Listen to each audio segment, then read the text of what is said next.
Bonjour et bienvenue sur lesandroid.net. Nous testons aujourd'hui la Galaxy Tab S4, nouveau haut de gamme de Samsung et réponse directe à la Huawei Mediapad M5 lancée en mars dernier.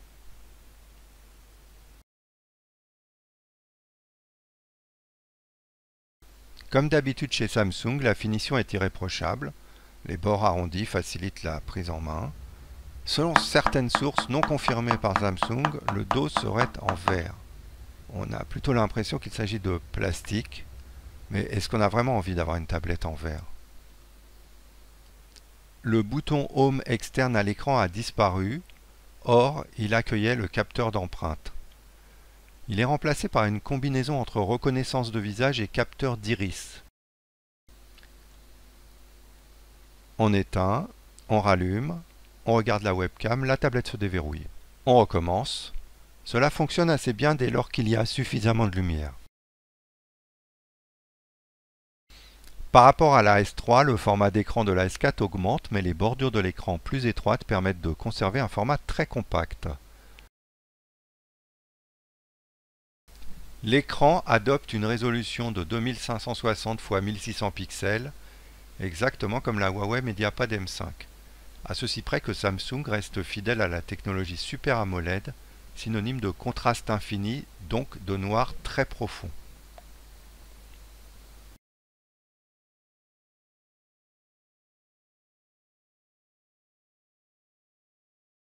Pour s'en persuader, on éteint la lumière et on passe des images avec des zones noires.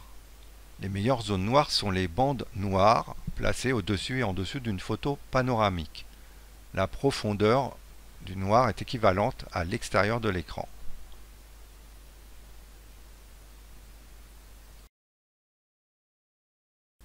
La disparition des boutons externes à l'écran a imposé leur réintégration dans la zone d'affichage. On peut décider que cette barre de navigation s'affichera tout le temps. Mais on peut aussi, comme ici, décider de la faire apparaître à la demande d'un simple geste. On s'y habitue, mais certains regretteront les anciens boutons qui étaient toujours disponibles. Voyons le test de performance en tutu, qui commence par une animation 3D calculée en temps réel. Elle est légèrement saccadée, mais ce test est extrêmement exigeant, surtout pour le processeur graphique. Sur la 3D comme sur l'ensemble du test, les résultats sont les meilleurs que nous ayons obtenus sur une tablette, soit environ 10% plus élevés que ceux de la Huawei Mediapad M5. On notera toutefois que les tout derniers smartphones haut de gamme font encore mieux. Petite démonstration du stylet S Pen, toujours aussi efficace. On ouvre l'interface AirCommand pour accéder à la capture d'écran dite intelligente. Voilà qui est fait. On réouvre AirCommand pour créer une note.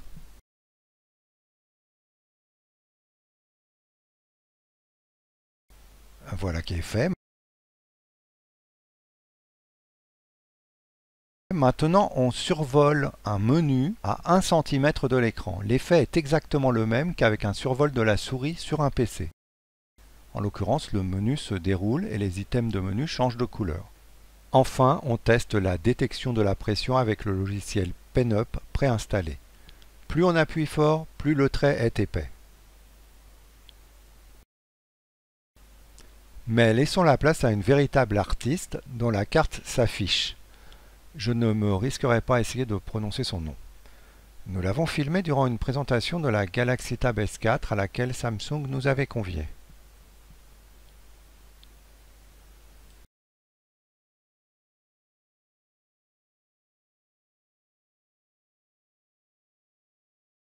Après avoir connecté un clavier et une souris USB standard via un hub USB, ce qui d'ailleurs n'était pas obligatoire, nous avons lancé le mode DeX comme Desktop Experience, qui reprend les codes ergonomiques de Windows, c'est-à-dire bureau, fenêtre, barre des tâches, notifications en bas à droite. Alors, il y a une limitation, on ne peut pas créer des raccourcis vers des dossiers qu'on poserait sur le bureau, mais on peut ouvrir plusieurs fois le gestionnaire de fichiers dans des fenêtres affichant des dossiers différents. Là, je viens d'ouvrir un dossier dans le gestionnaire de fichiers, puis je le relance une deuxième fois et je vais n'importe où dans l'arborescence, on aura deux fenêtres différentes.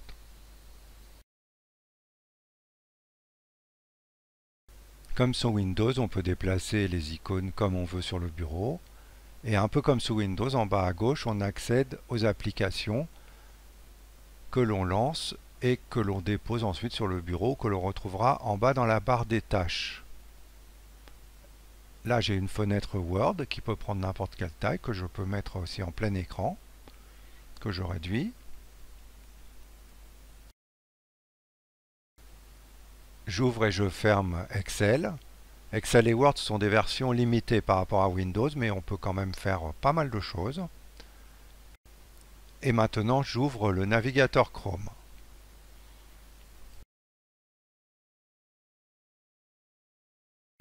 J'accède au volet des paramètres rapides, puis aux notifications générales, puis en survolant l'icône Gmail, aux notifications des derniers messages. J'ouvre Gmail et je clique sur l'icône qui ouvre un petit clavier virtuel disponible dans n'importe quelle application. Le mode DeX n'a donc pas impérativement besoin d'un clavier physique. D'ailleurs, on a maintenant connecté la tablette à un moniteur externe, ce qui mobilise le seul port USB. Il n'y a donc plus de clavier physique ni de souris. On pourrait les connecter avec un hub intégrant des ports USB et HDMI. On pourrait aussi utiliser un clavier et une souris Bluetooth. Mais nous n'avons rien de tout cela sous le coude. Pour l'instant, l'écran de la tablette est dupliqué sur le moniteur. Mais lorsque nous basculons en mode DeX, le bureau apparaît sur le moniteur.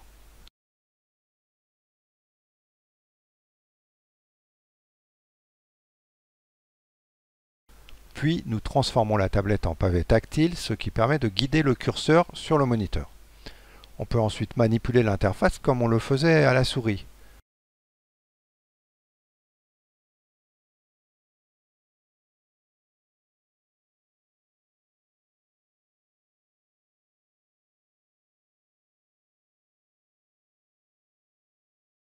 L'équivalent d'un maintien sur le clic gauche est obtenu en utilisant deux doigts plutôt qu'un.